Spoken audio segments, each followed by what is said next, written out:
Hello, welcome to John's chemistry. तो आज हम देखते हैं कौन सा टॉपिक पढ़ने वाला है। सर हमारे आज टॉपिक का नाम है GOC general organic chemistry. Sir बहुत ही इंपॉर्टेंट टॉपिक है ये हमारा ऑर्गेनिक केमिस्ट्री का। सर ऑर्गेनिक केमिस्ट्री को सीखने के लिए हमें इस टॉपिक की ज़रूरत बहुत ज़्यादा पड़ती है। और सर किसी भी एग्ज़ाम में, कोई भी एग्ज़ाम हो, हमें इस टॉपिक की ज़रूरत पड़ी जाती है, चाहे वो नीट का हो, चाहे JEE का हो, नेट का हो, गेट का हो, टिफर का हो या IIT JAM का, किसी का भी हो। सर ये टॉपिक हमारा बहुत ही ज़्यादा इंपॉर्टेंट होता है। सर इस टॉपिक में हम पढ़ते क्या हैं? सर इस टॉपिक में हम पढ़ते हैं सिर्फ और सिर्फ इफेक्ट्स।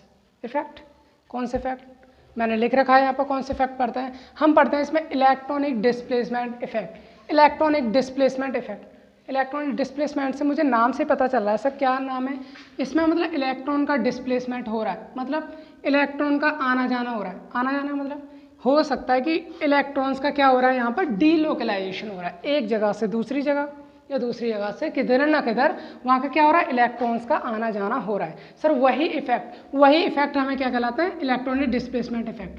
अब हम पढ़ते हैं कि सर ऑर्गेनिक केमिस्ट्री में इलेक्ट्रॉन्स का आना जाना कैसे होता है, क्यों, कौन कौन से हम इसमें इफेक्ट्स पढ़ते हैं। तो वही सारे इफेक्ट हम यहाँ पर पढ़ने वाले हैं। तो अगर मैं बात करूँ कि इलेक्ट्रॉनिक डिस्प्लेसमेंट होते कितने टाइप्स के हैं, तो मैं बोल सकता हूँ सर इलेक्ट्रॉनिक डिस्प्लेसमेंट हमारे 2 टाइप्स के होते हैं। एक हमारा परमानेंट इफेक्ट होता है, दूसरा हमारा टेम्परेरी इफेक्ट होता है। परमानेंट इफेक्ट, टेम्परेरी इफेक्ट, नाम से समझ में आ रहा है, क्या ना समझ में आ रहा है हमें कि परमानेंट मतलब हमेशा लगने वाला है, टेम्परेरी हमेशा लगने वाला नहीं है। जैसे परमानेंट, सर परमानेंट इफेक्ट वो इलेक्ट्रॉनिक डिस्प्लेसमेंट होते हैं, अगर कोई इलेक्ट्रॉनिक डिस्प्लेसमेंट हो रहा है तो वो हमेशा होगा।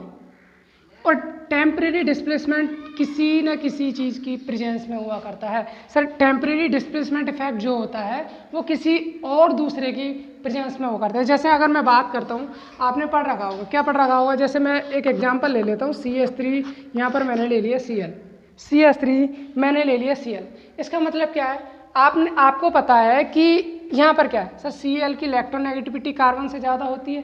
कार्बन से ज़्यादा होने की वजह से ये बॉन्ड में जो इलेक्ट्रॉन्स होते हैं वो Cl उनको अपनी तरफ को क्या करता है, थोड़ा सा खींच लेता है। तो इस पर क्या आ जाता है, थोड़ा सा निगेटिव चार्ज आता है, मतलब पार्शली निगेटिव, और इस पर आ जाता है हमारा पार्शली पॉजिटिव चार्ज। सर ये इफेक्ट परमानेंट होता है, ये इफेक्ट परमानेंट होता है। मैं कैसे कह सकता हूँ? सर क्लोरीन की इलेक्ट्रोनेगेटिविटी कोई चेंज तो नहीं होगी, ये तो हमेशा इसके साथ में, इसके कंपेयर में हमेशा बढ़ी रहेगी तो इसके इलेक्ट्रॉन हमेशा के लिए खिसक कर इधर आ जाएंगे, बीचों बीच ना होकर हमेशा के लिए खिसक कर किधर आ जाएंगे, क्लोरीन के पास, और इस पर हमेशा पार्शली नेगेटिव चार्ज रहेगा, यानी कि थोड़ा सा इस पर नेगेटिव रहेगा। सर पूरा क्यों नहीं आ रहा नेगेटिव? सर इसमें बॉन्ड ब्रेक नहीं हुआ है, ये ब्रेक नहीं हुआ है, इसमें क्या कुछ इलेक्ट्रॉन्स इसकी तरफ चलेंगे तो इस पर क्या आ गया हमारा पार्शली नेगेटिव चार्ज, और इस पर पार्शली पॉजिटिव चार्ज। सर ये मेरे परमानेंट इफेक्ट होते हैं। इस टाइप के हमारे परमानेंट इफेक्ट होते हैं जो हमेशा लगने वाले होते हैं, जिनमें हम कौन कौन से होते हैं? हमारे इंडक्टिव इफेक्ट होता है, हाइपर कॉन्जुगेशन होता है, रेजोनेंस होता है, और इसी के साथ साथ हम पढ़ेंगे mesomeric effect. Sir mesomeric, resonance, इन दोनों में कोई फ़र्क होता है क्या? बिल्कुल होता है। मीजोमेरिक में और रेजोनेंस में दोनों में ही फ़र्क होता है, तो वो हम पढ़ने वाले हैं कि मीजोमेरिक इफेक्ट और रेजोनेंस इफेक्ट में क्या फ़र्क होता है। चलो ठीक है, तो ये हमें समझ में आया कि सर परमानेंट इफेक्ट इस टाइप से होते हैं। तो एक एक करके हम पढ़ेंगे सारे कौन कौन से होते हैं। अगर मैं आपको टेम्परेरी इफेक्ट के बारे में थोड़ा सा बताने की कोशिश करूँ तो टेम्परेरी इफेक्ट हमारे 2 टाइप्स के मैंने यहाँ पर लिख रखे हैं। एक हमारा इलेक्ट्रोमेरिक इफेक्ट लिख रखा है, दूसरा मैंने क्या लिख रखा है, इंडक्टोमेरिक इफेक्ट लिख रखा है। ठीक है, अगर मैं इस टाइप से लेता हूँ, आपने देखा होगा कि ये मेरा C डबल बॉन्ड O मतलब कार्बोनिल ग्रुप है। इस पर जब भी कोई हमारा न्यूक्लियोफाइल अटैक करता है तो ये अटैक करने के बाद क्या होता है, ये बॉन्ड हमारा टूट जाया करता है। सर ये कब टूटता है? ये हमारा तब टूटता है जब हमारा न्यूक्लियोफाइल आता है, उससे पहले हमारा नहीं टूटता। तो सर इस टाइप के जो इफेक्ट होते हैं, यहाँ पर भी इलेक्ट्रॉन का क्या हो रहा है, डिस्प्लेसमेंट हो रहा है, तो ये भी हमारे क्या कहलाएंगे, इलेक्ट्रॉनिक डिस्प्लेसमेंट है। सर इस टाइप के डिस्प्लेसमेंट क्या कहलाते हैं, हमारे टेम्परेरी इफेक्ट कहलाते हैं। बात मेरी समझ में आ रही है? तो सर हम एक एक करके इनको सबको पढ़ेंगे। सबसे पहले मैं परमानेंट से इंडक्टिव इफेक्ट की बातें स्टार्ट कर देता हूँ। चलो ठीक है, मैं इसको मिटा देता हूँ। ठीक है, हम सबसे पहले स्टार्ट करते हैं अपने GOC का पहला टॉपिक है हमारा inductive effect. Inductive effect, inductive effect. Sir inductive effect के बारे में मैं कुछ चीज़ें पहले से पता करना चाहता हूँ। मैं क्या पता करना चाहता हूँ? सर इंडक्टिव इफेक्ट हमारा कहाँ कहाँ वर्क करता है। सर हम पढ़ते हैं बॉन्ड, हमारे जो कोवेलेंट बॉन्ड होते हैं, एक हमारा सिग्मा बॉन्ड हुआ करता है, एक हमारा पाई बॉन्ड हुआ करता है। एक हमारा सिग्मा बॉन्ड हुआ करता है, दूसरा हमारा पाई बॉन्ड हुआ करता है। सर इंडक्टिव इफेक्ट मैं आपको जानकारी के लिए बता दूं, सिर्फ और सिर्फ सिग्मा बॉन्ड पर वर्क करता है। किस पर वर्क करता है? सिर्फ और सिर्फ सिग्मा बॉन्ड पर वर्क करता है। ये हमें बात समझ में आई। क्या समझ में आया कि इंडक्टिव इफेक्ट सिर्फ और सिर्फ सिग्मा बॉन्ड पर लगता है, पाई बॉन्ड पर कोई वर्क नहीं करता। ठीक है, पहली बात समझ में आई। दूसरी बात क्या सर, ये इफेक्ट हमारा कैसा होता है? Permanent effect. परमानेंट इफेक्ट होता है ये इफेक्ट हमारा। कौन सा होता है? इंडक्टिव इफेक्ट हमारा परमानेंट इफेक्ट होता है। ये भी बात मेरी समझ में आई। सर और क्या लिख सकता हूँ? अब मैं इसकी एप्लीकेशंस की बात करता हूँ। किसकी बात करता हूँ? एप्लीकेशंस। क्या एप्लीकेशन मतलब? मैं ये पता करना चाहता हूँ कि एप्लीकेशन में कि मतलब जो हमारा इंडक्टिव इफेक्ट है वो हमारा कहाँ कहाँ पर इसका यूज होता है। मैं आपको बताना चाहूँ सर, एसिडिक, ये बताता है हमारा acidic nature of carboxylic acid. जो भी हमारे कार्बोक्जिलिक एसिड हैं उनमें एसिडिक नेचर को बताता है। सर कौन सा कार्बोक्जिलिक एसिड ज़्यादा एसिडिक होगा, कौन सा कम होगा। हम 1 बाय 1 सारी चीज़ें पढ़ने वाले हैं। और क्या पढ़ने वाले हैं सर इसमें? और हम पढ़ने वाले हैं stability of carbocation and carbanion. Sir carbocation और कार्बोएनाइन की स्टेबिलिटी को भी हमारा क्या करता है? इंडक्टिव इफेक्ट हमें बताता है। सर और क्या बताता है?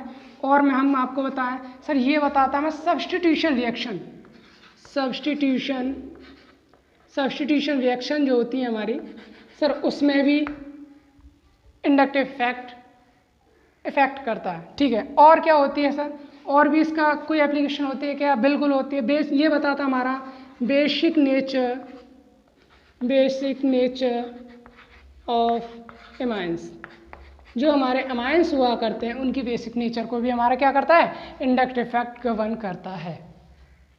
ठीक है सर, अब मैं समझना चाहता हूँ सर, ये तो मैंने पढ़ लिया कि कहाँ वर्क करता है, कैसा इफेक्ट है, कहाँ कहाँ इसका यूज होता है।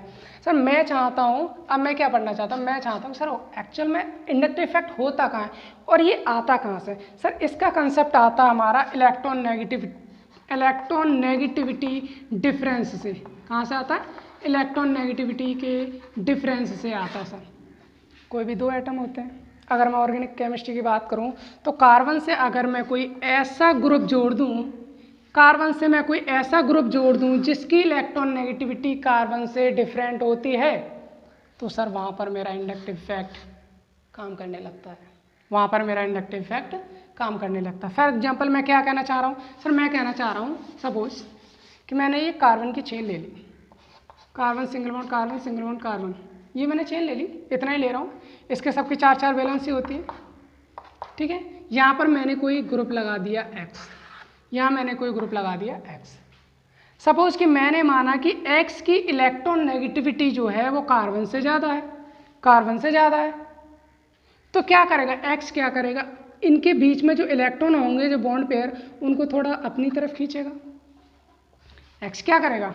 उनको थोड़ा अपनी तरफ खींचेगा, और अपनी तरफ खींचेगा तो इस पर क्या आ जाएगा? थोड़ा सा नेगेटिव चार्ज आ जाएगा, और यहाँ पर क्या आ जाएगा? थोड़ा सा पॉजिटिव चार्ज आ जाया करता है। सर इस कार्बन पे भी कोई इफेक्ट पड़ेगा क्या? बिल्कुल पड़ेगा। सर ये X क्या करेगा? इस पे से इलेक्ट्रॉन खींचेगा, और इस कार्बन पर थोड़ा सा पॉजिटिव चार्ज है, तो पॉजिटिव तो इसको भी इलेक्ट्रॉन्स की जरूरत है, तो सर इसके इलेक्ट्रॉन भी थोड़ा सा इधर खिसक जाएंगे, और इस पर क्या आ जाएगा? Double delta positive. क्या आ जाएगा? डबल डेल्टा पॉजिटिव का मतलब क्या है सर? ऐसा नहीं है कि ये डेल्टा पॉजिटिव से ज़्यादा और पॉजिटिव आगे, नहीं, डबल डेल्टा पॉजिटिव से कम होता है। ठीक है, यहाँ पर क्या आ जाएगा? यहाँ पर और ट्रिपल डेल्टा पॉजिटिव। सर मैं यहाँ पर बता दूँ आपको, जो डेल्टा पॉजिटिव है ये बड़ा होता है डबल डेल्टा पॉजिटिव से, और ट्रिपल डेल्टा पॉजिटिव जो होता है वो इन सबसे छोटा होता है। इसके बाद 4 डेल्टा पॉजिटिव होगा। बात मेरी समझ में आ रही है? एक चीज़ और मैं बता दूं सर, यहाँ पर जो डेल्टा नेगेटिव है ये बराबर होगा delta positive plus double delta positive plus triple delta positive की। बात मेरी समझ में आ रही है? सर अभी तो मैंने इंडक्टिव इफेक्ट के बारे में कुछ नहीं पढ़ा, हमने तो सिर्फ इलेक्ट्रॉन नेगेटिविटी का डिफरेंस देखा। तो डिफरेंस होने से क्या है? इस पर नेगेटिव चार्ज आ गया, इस पर पॉजिटिव। सर मैं आपको बता दूं, क्या बता दूं? कि हमारा जो इंडक्टिव इफेक्ट होता है वो दो टाइप्स का होता है। इंडक्टिव इफेक्ट हमारा जो होता है वो कितने टाइप्स का होता है? दो टाइप्स का होता है। एक हमारा प्लस आई इफेक्ट होता है, दूसरा हमारा माइनस आई इफेक्ट होता है। Plus I and minus I, plus I and minus I. Plus I का मतलब क्या है, मैं आपकी जानकारी के लिए बताऊं सर, इलेक्ट्रॉन डोनर, इसे हम बोलते हैं इलेक्ट्रॉन डोनर। जिस ग्रुप में प्लस आई इफेक्ट होता है वो हमारा क्या होता है? इलेक्ट्रॉन का डोनर होता है। और माइनस आई होता है वो इलेक्ट्रॉन क्या होता है? इलेक्ट्रॉन विड्रॉअर। मतलब ये सर इलेक्ट्रॉन को डोनेट करता है और ये इलेक्ट्रॉन को विड्रॉ करता है। अगर मैं यहाँ की बात करूँ तो ये क्या कर रहा है? इलेक्ट्रॉन को विड्रॉ कर रहा है, इलेक्ट्रॉन को अपनी तरफ खींच रहा है। तो सर ये हो जाएगा मेरा माइनस आई, ये क्या हो जाएगा? माइनस आई ग्रुप हो जाएगा। क्या हो जाएगा? माइनस आई ग्रुप हो जाएगा। और मैं अगर इस ग्रुप की सारे की बात करूँ तो ये क्या कर रहा है? इलेक्ट्रॉन डोनेट कर रहा है, तो सर ये हो जाएगा प्लस आई। आई थिंक आपको माइनस आई और प्लस आई समझ में आया होगा। माइनस आई और प्लस आई आपको समझ में आया होगा कि माइनस आई क्या होते हैं? सर माइनस आई वो ग्रुप दिखाते हैं जो ग्रुप हमारे इलेक्ट्रॉन्स को खींचते हैं, इलेक्ट्रॉन को विड्रॉ करते हैं। और प्लस आई हमारे वो ग्रुप शो करते हैं जो इलेक्ट्रॉन्स को डोनेट करते हैं, इलेक्ट्रॉन को धक्का देते हैं, दूसरी तरफ भेजते हैं। आपको ये बात समझ में आई होगी, ठीक है। अभी हम क्या बात कर रहे हैं? अभी हम बात करने वाले हैं, मेरी समझ में आ गया सर प्लस आई क्या होता है, और मेरी समझ में ये भी आ गया कि माइनस आई क्या होता है। तो अब मैं काम करता हूँ, मैं क्या काम करता हूँ? मैं काम ये करता हूँ कि मैंने ये लिया, क्या है ये सर? ड्यूटेरियम है। ये क्या है? इलेक्ट्रॉन को डोनेट करने की पावर की अगर मैं बात करूँ सर, ड्यूटेरियम जो होता है या हाइड्रोजन होता है, हाइड्रोजन से ज़्यादा हमारी जो प्लस आई इफेक्ट है, यानी इलेक्ट्रॉन डोनेट करने की क्षमता होती है वो ड्यूटेरियम की होती है। उसी तरह से ट्राइटियम की होती है। अगर मैं यहाँ पर बात करूँ CH3 की उससे ज़्यादा होती है, फिर उसके बाद C2H5 की होती है, फिर उसके बाद में C3H7 की होती है। सर मैं कहना चाह रहा हूँ कि जैसे जैसे एल्किल ग्रुप का साइज बढ़ता चला जाएगा वैसे वैसे मेरी प्लस आई का इफेक्ट क्या हो जाएगा? बढ़ता चला जाएगा। सर ये मेरा इंक्रीजिंग ऑर्डर हो गया, किसका? प्लस आई का। मैं कह सकता हूँ जैसे जैसे मेरा एल्किल ग्रुप का साइज बढ़ेगा वैसे वैसे मेरा प्लस आई का इफेक्ट बढ़ेगा, ठीक है। अगर मैं इस टाइप की बात करूँ, जैसे कि मैंने ये ले लिया, मैंने ये क्या ले लिया? मैंने ये ले लिया साइक्लोप्रोपिल। मैंने ये ले लिया, क्या ले लिया? साइक्लोब्यूटिल। सर इसका इफेक्ट इससे ज़्यादा होता है। इससे ज़्यादा किसका होता है सर? साइक्लोपेंटेन का। इससे ज़्यादा किसका होता है सर? इससे ज़्यादा होता है हमारा साइक्लोहेक्सिन का। मैं कहूँ कि अगर हमारी रिंग का साइज बढ़ता चला जा रहा है, जैसे जैसे मेरी रिंग का साइज बढ़ रहा है वैसे वैसे मेरे प्लस आई का इफेक्ट क्या हो रहा है? बढ़ रहा है। वैसे वैसे मेरी प्लस आई का इफेक्ट भी बढ़ रहा है। बात मेरी समझ में आ रही है? अच्छा, मैं क्या करता हूँ, अब मैं आपको कुछ मतलब प्लस आई और माइनस आई जो इफेक्टिव ग्रुप हैं उनका मैं सीक्वेंस यहाँ पर लिख देता हूँ। और मैंने क्या कर दिया, मैंने यहाँ पर प्लस आई इफेक्ट की सीक्वेंस लिख दिया है और मैंने माइनस आई इफेक्ट का सीक्वेंस लिख दिया है, ठीक है। तो अब हम देखते हैं इसमें क्या क्या होता है। चलो दोनों को देख लेते हैं, एक बार पढ़ लेते हैं। मैंने लिखा सर CH2 माइनस का जो होता है प्लस आई इफेक्ट सबसे ज़्यादा होता है, फिर NH माइनस, फिर O माइनस, फिर COOO माइनस। आपको याद रखना है COOH, सर इसका माइनस आई होता है, लेकिन अगर यहाँ पर मैं माइनस लगा देता हूँ तो इसका हमारा प्लस आई इफेक्ट हो जाया करता है। इतना याद रखना है आपको, ठीक है। मैं भी बताता हूँ। और फिर उसके बाद टर्सरी, सेकेंडरी, प्राइमरी। ये tertiary carbon, primary carbon, secondary carbon, primary carbon, ये इनके बारे में मैं आपको पहले इंट्रोडक्शन पार्ट में बता चुका हूँ। फिर CT3, CD3 और CH3। सर CT के मतलब ये ट्राइटेरियम है, ये ड्यूटेरियम है, ये हाइड्रोजन है, उसी का ये हमारा क्या हो जाए? प्लस आई इफेक्ट का सीक्वेंस हो जाता है, ठीक है। अगर मैं यहाँ पर बात करूँ माइनस आई इफेक्ट का सीक्वेंस क्या होता है? OF2 positive, OH2 positive, NF3 positive, NCl3 positive. Sir मैं आपको बता दूं कि जितने भी नेगेटिव चार्ज अगर किसी पर आ रहा है, अगर किसी पर भी नेगेटिव चार्ज आ रहा है तो आप बोल सकते हो कि सर उसके पास में प्लस आई इफेक्ट होगा। क्या होगा? प्लस आई इफेक्ट होगा। क्यों होगा प्लस आई इफेक्ट? सर हम जानते हैं प्लस आई इफेक्ट किस पर होता है? जो इलेक्ट्रॉन को डोनेट करता है, जो इलेक्ट्रॉन को डोनेट करता है। लेकिन माइनस है, इसका मतलब उसके पास इलेक्ट्रॉन डेंसिटी है और वो डोनेट कर सकता है। बात मेरी क्लियर हो रही है? अच्छा, दूसरी बात समझ के देखते हैं। जिसके पास भी हमारा पॉजिटिव चार्ज पाया जाता है, जिसके पास भी पॉजिटिव चार्ज पाया जा रहा है वो सब क्या शो करते हैं? हमारा minus I effect. Minus I effect क्यों शो करता है? सर माइनस आई इफेक्ट का मतलब है जो इलेक्ट्रॉन को खींचता है और जिसके पास पॉजिटिव है सर वही तो खींचेगा, जिसके पास इलेक्ट्रॉन है या फिर जिसके पास नेगेटिव चार्ज है वो क्यों खींचेगा? क्योंकि उसके पास तो इलेक्ट्रॉन है तो वो नहीं खींचता। जिसके पास नेगेटिव है जो प्लस आई इफेक्ट दिखाता है और जिसके पास पॉजिटिव होता है वो माइनस आई इफेक्ट दिखाता है। इतनी बात आपको समझ में आ रही होगी। ठीक है सर, मैं यहाँ पर देखने की कोशिश करूँ तो यहाँ पर OF2 पॉजिटिव है खींचेगा, O के साथ में 2F लगे हुए हैं बहुत ज़्यादा खींचेगा, क्योंकि फ्लोरीन भी क्या होता है इलेक्ट्रोनेगेटिव होता है। यहाँ ऑक्सीजन के साथ हाइड्रोजन इससे कम होगा। ठीक है समझ में आ रहा है। यहाँ NF3 N और F फिर खींचेगा, उसके बाद में फिर Cl इससे कम होता है, फिर R फिर H। सर यहाँ पर मेरे को कन्फ्यूज आ रहा है, क्या कन्फ्यूजन आ रहा है मेरे को लग रहा है कि सर NR3 का जो माइनस आई इफेक्ट है वो NH3 से ज़्यादा है। ऐसा क्यों? NR3 का माइनस आई इफेक्ट NH3 से ज़्यादा है। इसको अभी मैं बताता हूँ। चलो इसको मैं अभी यहाँ पर इसको बताता हूँ इसका रीज़न क्या है। और फिर NO2 फिर CN होता है, फिर हमारे हेलोजेंस आया करते हैं FCl BrI सीक्वेंस से आते हैं, फिर उसके बाद OR फिर सर यहाँ पर भी मेरे को कुछ कन्फ्यूजन है वो भी मैं क्लियर करूँगा। और उसके बाद में फिर हमारे 1 एल्काइन आता है, फेनिल आता है, फिर हमारी क्या आती है एल्कीन आया करती है। बात इतनी मेरे को समझ में आ गई। दोनों में आप नोट कर सकते हो इसको, प्लस आई इफेक्ट का सीरीज और माइनस आई इफेक्ट की भी ये जो सीक्वेंस है वो आप नोट कर सकते हो। ठीक है, अब यहाँ पर मैं कुछ ये देखना चाह रहा हूँ, कुछ क्वेश्चंस मैं ले लेता हूँ, बहुत ही सिंपल क्वेश्चन है जिनमें मैं ये देखना चाह रहा हूँ कि किस में हमारा माइनस आई इफेक्ट ज़्यादा होगा और किस में हमारा प्लस आई इफेक्ट ज़्यादा होगा। ठीक है सर, मैं एक पहला क्वेश्चन लेता हूँ, बहुत ही सिंपल है। मेरे पास है FCl BrI। अगर मैं इनसे पूछूं कि सर इनमें माइनस आई इफेक्ट का सीक्वेंस क्या है, माइनस आई का ऑर्डर क्या है, तो मैं कह सकता हूँ फ्लोरीन की नेगेटिविटी सबसे ज़्यादा होती है, सबसे ज़्यादा खींचेगा ये, फिर ये खींचेगा, फिर ये खींचेगा, तो ये मेरा क्या हो गया माइनस आई का सीक्वेंस होगा। आपको पता है, ये आपको पता है, क्योंकि फ्लोरीन सबसे ज़्यादा खींचेगा तो सबसे ज़्यादा माइनस आई इफेक्ट होगा फ्लोरीन का, फिर उसके बाद क्लोरीन, फिर ब्रोमीन, फिर आयोडीन। ओके समझ आया। ठीक है, आगे मैं बात करता हूँ, एक और क्वेश्चन ले लेता हूँ। मेरे पास क्वेश्चन क्या है, मेरे पास ये कार्बन है, यहाँ पर मैंने CH3 लगा रखा है, यहाँ मैंने CH3 लगा रखा है, यहाँ मैंने CH3 लगा रखा है, और इस पर मैंने क्या कर दिया, यहाँ पर CH3 लगा रखा है। ओके, ये बॉन्ड है मेरा। ठीक है, इसके बाद में एक कंपाउंड है मेरे पास में, क्या कंपाउंड है, अच्छा इसको मैं CH3 इधर लगा रहा हूँ,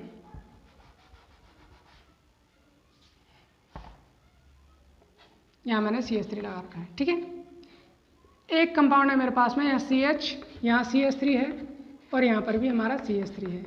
एक कंपाउंड है मेरे पास यहाँ पर CH2 और CH3। सर मैं क्या देख रहा हूँ, इसमें मुझे बताना है, क्या बताना है मुझे इसमें बताना है प्लस आई का इफेक्ट। क्या बताना है? प्लस आई का सीक्वेंस। किसका प्लस आई ज़्यादा होगा? तो मैं आपको बता दूं कि ये क्या है, मेरा टर्सरी कार्बन है। क्यों है सर? इस चीज़ को भी मैं इंट्रोडक्शन पार्ट में बता चुका हूँ कि एक कार्बन से अगर 3 कार्बन हमारे अटैच होते हैं वो टर्सरी होता है, 2 होते हैं वो सेकेंडरी होता है, और 1 होता है तो वो हमारा प्राइमरी कार्बन हुआ करता है। बात मेरी समझ में आ रही है? तो यहाँ पर मैंने सीक्वेंस में लगा रखा है टर्सरी कार्बन का प्लस आई इफेक्ट सबसे ज़्यादा होता है, फिर सेकेंडरी, फिर प्राइमरी का। अच्छा मैं देखूँ कैसे ज़्यादा होता है। यहाँ पर ये CH3 इधर इलेक्ट्रॉन डोनेट करेगा, ये इधर देगा, ये इधर देगा, इसके पास में बहुत ज़्यादा इलेक्ट्रॉन डेंसिटी हो जाती है जो सामने वाले को देता है। समझ में आया? यहाँ 2 लोग दे रहे हैं और यहाँ पर सिर्फ अकेला देता है। तो इस तरह से हम बोल सकते हैं कि टर्सरी कार्बन का जो प्लस आई इफेक्ट होता है वो सबसे ज़्यादा होता है, फिर सेकेंडरी का और फिर प्राइमरी का। बात समझ में आ रही है? ये क्वेश्चन भी मेरा सॉल्व हो गया। ठीक है, बहुत ही सिंपल क्वेश्चन थे, बहुत ही ज़्यादा सिंपल से क्वेश्चन थे। अब हम थोड़ा सा आगे बात करते हैं, एक क्वेश्चन और लेते हैं हम। वो हम क्वेश्चन क्या लेते हैं, मैंने क्वेश्चन ले लिया, क्या ले लिया कि मेरे पास में है CH2-। ठीक है, मेरे पास में है NH-, मेरे पास में है O-। सर मैं जानना चाहता हूँ कि इसमें प्लस आई इफेक्ट क्या होगा, इसमें प्लस आई इफेक्ट का ऑर्डर क्या होगा। तो मैं आपको बता दूं, तीनों पे माइनस चार्ज है, सब प्लस आई इफेक्ट शो करेंगे। अगर मैं इनकी इलेक्ट्रोनेगेटिविटी लिखने की कोशिश करता हूँ तो इलेक्ट्रोनेगेटिविटी हमारे कार्बन की कितनी होती है 2.5, नाइट्रोजन की कितनी होती है हमारी, नाइट्रोजन की होती है हमारी 3.0, ऑक्सीजन की कितनी होती है 3.5, 2.5, 3.0, 3.5। किसकी ज़्यादा इलेक्ट्रोनेगेटिविटी है? ऑक्सीजन की। माइनस आई कौन सबसे ज़्यादा दिखाएगा? ऑक्सीजन। प्लस आई सबसे ज़्यादा कौन दिखाएगा? फिर CH2। सर ये मेरे प्लस आई का ऑर्डर हो गया।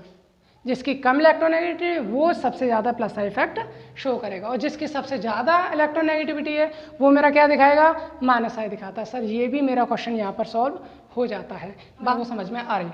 ठीक है, अब मैं क्या करता हूँ, अब वो मेरा जो कन्फ्यूजन था यहाँ पर वो मैं क्लियर करने की कोशिश करता हूँ। ठीक है सर, यहाँ पर मैंने देख रहा हूँ, मैं क्या देख रहा हूँ कि यहाँ पर मेरा NR3 पॉजिटिव है, NR3 पॉजिटिव, और एक है मेरा NH3 पॉजिटिव, NH3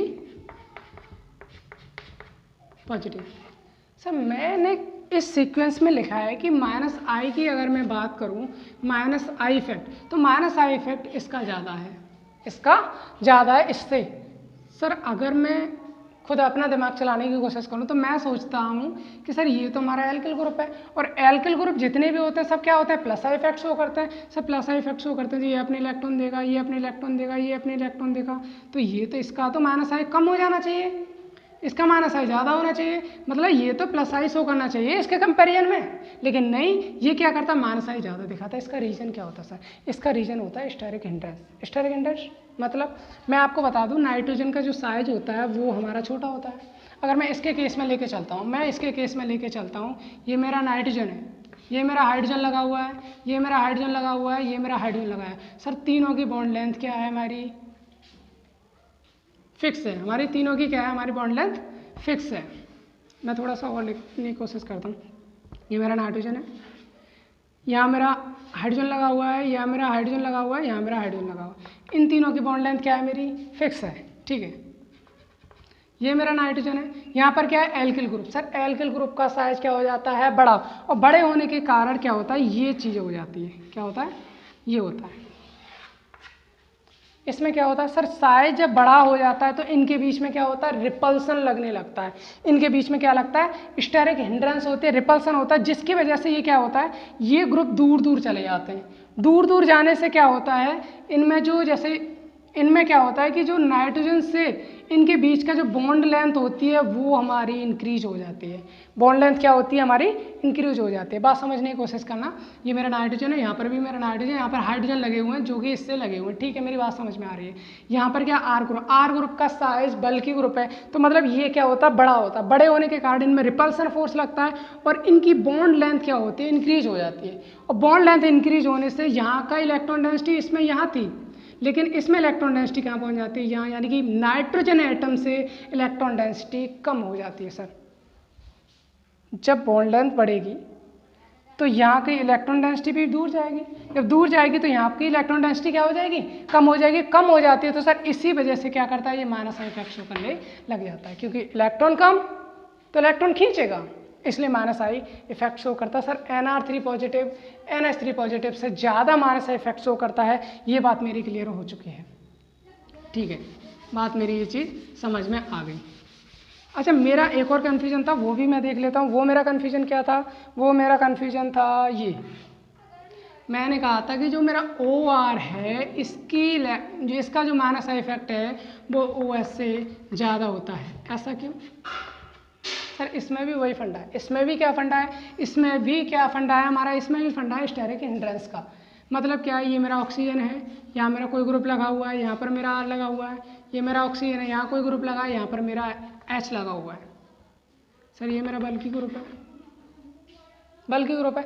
अच्छा, होता क्या है इसमें, मैं आपको वही समझाने की कोशिश। अच्छा, मैंने इंट्रोडक्शन पार्ट में एक चीज़ बताई थी आपको, मैंने बताया था जो सेकंड लेक्चर था, थर्ड लेक्चर में मैंने बताया था कि जो sp sp2 और sp3 ये मैंने 3 आपको हाइब्रिडाइजेशन बताए थे, और मैंने बताया था यहाँ पर परसेंटेज ऑफ एस कैरेक्टर मेरा 50% होता है, यहाँ पर 33% होता है, और यहाँ पर मेरा 25% होता है, बताया था। ठीक है, बात मेरी समझ में आ रही है। और मैंने यहाँ पर बॉन्ड एंगल बताया था 180 डिग्री, यहाँ बताया था 120 डिग्री, और यहाँ बताया था 109 डिग्री 28 मिनट। सर मैंने क्यों लिखा है, मैं यहाँ से कुछ कंसेप्ट निकालने की कोशिश करता हूँ, यहाँ से कुछ कंक्लूजन निकालने की कोशिश करता हूँ। मैंने क्या निकाला सर, जैसे जैसे मेरा परसेंटेज ऑफ एस कैरेक्टर बढ़ रहा है, परसेंटेज ऑफ एस कैरेक्टर बढ़ रहा है, वैसे वैसे मेरा बॉन्ड एंगल भी क्या हो रहा है, बढ़ रहा है। मैंने वहाँ पर एक फॉर्मूला लिखा था, क्या लिखा था कि percentage of s character is proportional to electron negativity, percentage of s character is proportional to electronegativity, यानी कि जितना ज़्यादा परसेंटेज ऑफ एस करेक्टर होगा उतनी ही ज़्यादा हमारी इलेक्ट्रोनेगेटिविटी होगी। मैं क्या देख रहा हूँ यहाँ पर, जैसे जैसे मेरा बॉन्ड एंगल बढ़ रहा है वैसे वैसे मेरा परसेंटेज ऑफ एस करेक्टर भी बढ़ रहा है। जैसे जैसे मेरा बॉन्ड एंगल बढ़ रहा है वैसे वैसे मेरा परसेंटेज ऑफ एस करेक्टर बढ़ रहा है। एस करेक्टर बढ़ता है तो क्या बढ़ता है हमारा, इलेक्ट्रोनेगेटिविटी बढ़ती है। यहीं पर मैं कह सकता हूँ अगर इलेक्ट्रोनेगेटिविटी बढ़ रही है तो सर क्या हो रहा है, बॉन्ड एंगल भी हमारा बढ़ रहा है। बॉन्ड एंगल के साथ साथ हमारी इलेक्ट्रोनेगेटिविटी बढ़ती है। सर ये मेरा एक कंसेप्ट यहाँ से निकल के आता है, ये मेरा एक कंक्लूजन यहाँ से निकल के आता है। क्या निकल के आता है कि जैसे जैसे मेरा बॉन्ड एंगल बढ़ेगा वैसे वैसे मेरी इलेक्ट्रोनेगेटिविटी बढ़ जाती है। बात समझ में आ रही है। सर मैं यहाँ का देखता हूँ, यहाँ मैं देखता हूँ ये भी मेरा एक ग्रुप है, यहाँ पर मेरा बल्कि ग्रुप है। सर इन दोनों के बीच में क्या होगा, रिपल्सन। इन दोनों के बीच रिपल्सन होगा, जिससे क्या होगा, इसके बीच में जो θ1 एंगल है वो क्या हो जाएगा, बढ़ जाएगा। और इनके बीच जो θ2 मानता हूँ मैं यहाँ पर, θ2 वैसे वैसा रहेगा क्योंकि यहाँ पर कोई रिपल्सन नहीं है। तो मैं कह सकता हूँ सर θ1 जो होगा वो θ2 से ज़्यादा होगा। θ1 का एंगल जो होगा θ2 से ज़्यादा होगा, यानी θ1 का ज़्यादा हुआ, एंगल ज़्यादा हुआ तो सर इलेक्ट्रोनेगेटिविटी ज़्यादा हो। सर मैं कह सकता हूँ, क्या कह सकता हूँ कि OR जो है उसकी इलेक्ट्रोनेगेटिविटी OS से ज़्यादा है, तो इसका मतलब माइनस है इफेक्ट हमारा OR जो होता है वो ज़्यादा शो करता है हमारे OS से। बात मेरी इतनी समझ में आ रखी है, ठीक है। अब इसके बाद हम क्या, तो सर इस लेक्चर में हम इतनी बात कर रहे हैं। इससे आगे हमारा छोटा सा लेक्चर और आएगा जिसमें हम बताने वाले हैं, इससे कुछ क्वेश्चंस होंगे जो इंडक्टिव इफेक्ट पर क्वेश्चन होंगे, उसके क्वेश्चंस करेंगे। और इंडक्टिव की जितनी भी हमने एप्लीकेशंस दिखाई थी, कार्बोकेटायन की स्टेबिलिटी, कार्बन आयन की स्टेबिलिटी, एमीन्स का बेसिक नेचर या जो कार्बोक्सिलिक एसिड का एसिडिक नेचर है, वो सारी बातों की बात करेंगे हम अगले लेक्चर में। और एक रूल और वहाँ पर पढ़ाएंगे जो होगा हमारा DNP रूल, यानी distance number power rule. Okay, तो सर इस लेक्चर को इतना ही। Thanks for watching. और जो भी जिस एग्जाम की प्रिपरेशन कर रहा है उसके लिए ऑल द बेस्ट। देखते रहिए, सब्सक्राइब करिए, लाइक करिए, कमेंट करिए, हमें सारी चीज़ें बताइए। Thank you.